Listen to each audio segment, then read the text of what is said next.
Hello everyone, welcome to my Debasmita's mini blog. আজকে মটনের একটা রেসিপি নিয়ে চলে এসেছি, আলু দিয়ে মটনের ঝোল রেসিপি। প্রথমে মটনগুলোকে ভালো করে ধুয়ে ম্যারিনেট করার জন্য রেখে দিয়েছিলাম। সেখানে পেঁয়াজ কুচি দিয়েছি, আদা রসুন আর হলুদ দিয়ে মেখে কিছুক্ষণ ম্যারিনেট করার জন্য রেখে দিয়েছিলাম। এরপর আলু কেটে সর্ষের তেলে ভেজে নিচ্ছিলাম একটু লাল লাল করে।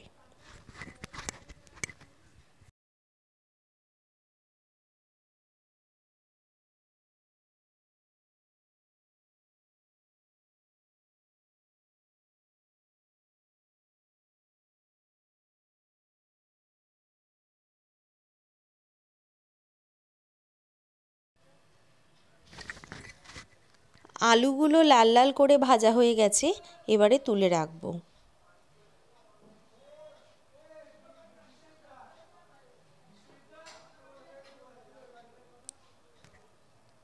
এরপর কড়াইতে তেলের মধ্যে গোটা গরম মশলা দিতে হবে।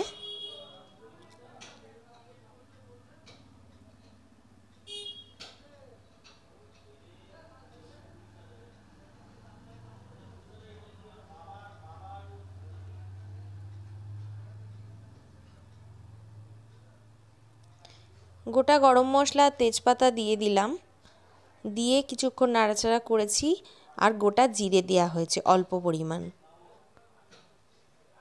পরিমাণ মতো চিনি দেওয়া হয়েছে, কারণ তেলের মধ্যে যদি চিনি দেয়া হয় তার টেস্টটা অন্যরকম আসে। এরপর চর্বিগুলো রেখে দেয়া হয়েছিল, ওটা তেলে দেয়া হয়েছে, কারণ তেলের মধ্যে চর্বি দিলে নাকি অন্যরকম একটা টেস্ট হয়। তো তাই এটা ফার্স্ট টাইমই ট্রাই করেছি আমি। তো মাংসের ঝোলটা ভীষণই সুন্দর হয়েছিল খেতে। জানি না এই কারণে কি না, তোমরাও করো, আশা করছি সবার ভীষণ ভালো লাগবে।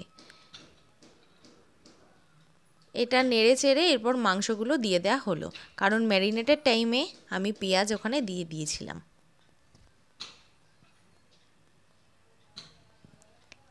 এখানে শুধুই হলুদ দেয়া হয়েছিল, নুন টুন সেরকমভাবে দেয়া হয়নি। যা দেয়া হবে এটা এখন দেয়া হবে কড়াইতে।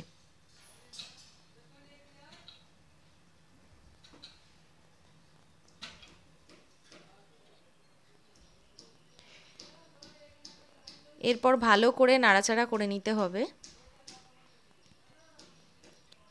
এইবার পরিমাণ মতন নুন দিতে হবে, যে যেমন নুন খেতে পছন্দ করো।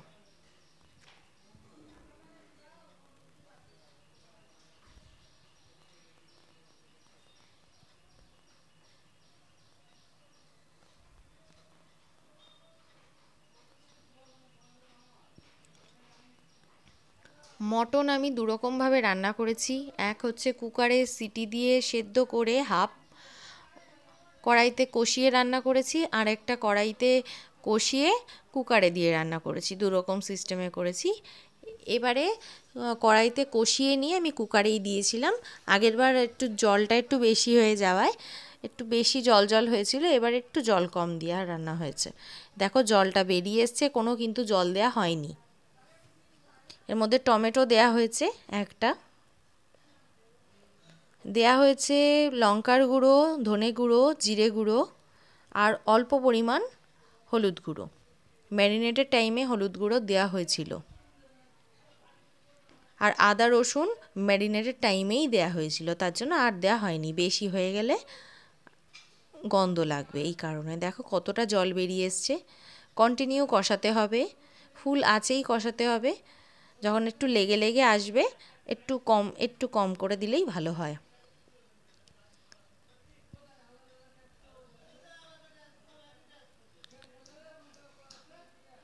মটনের আলু দিয়ে পাতলা ঝোল দারুণ লাগে। কাদের কাদের এরকম রেসিপি ভালো লাগে অবশ্যই কমেন্ট সেকশানে জানাতে কেউ ভুলবে না। দেখো অনেকটা জল কমে এসেছে, এই হয়ে গেছে কষানো আমার। এটা আমি কুকারে নিয়ে নিচ্ছি। কুকারে নিয়ে পরিমাণ মতন জল দিতে হবে, যে যতটা ঝোল খেতে ভালোবাসো। আমরা পরিমাণ মতন গরম জল এটার মধ্যে দিয়ে দিলাম, সাথে আলুগুলোও দিয়ে দেওয়া হয়েছে। আমি 3টে সিটি দিয়েছি, 3টে সিটি দিয়ে গ্যাসটা অফ করে দিয়েছি। দেখো রেডি হয়ে গেছে মটন, আলু দিয়ে মটনের ঝোল। আহা, দেখেই তো জিভে জল চলে আসছে। কার কার রেসিপিটা দারুণ লাগে মটনের, অবশ্যই কমেন্টে জানাবে। আজকের মতন ব্লগ এইটুখানি বন্ধুরা। নেক্সট ব্লগ পেতে অবশ্যই সাবস্ক্রাইব, লাইক, শেয়ার করবে। তোমরা ভালো থেকো, সুস্থ থেকো, আবার দেখা হচ্ছে।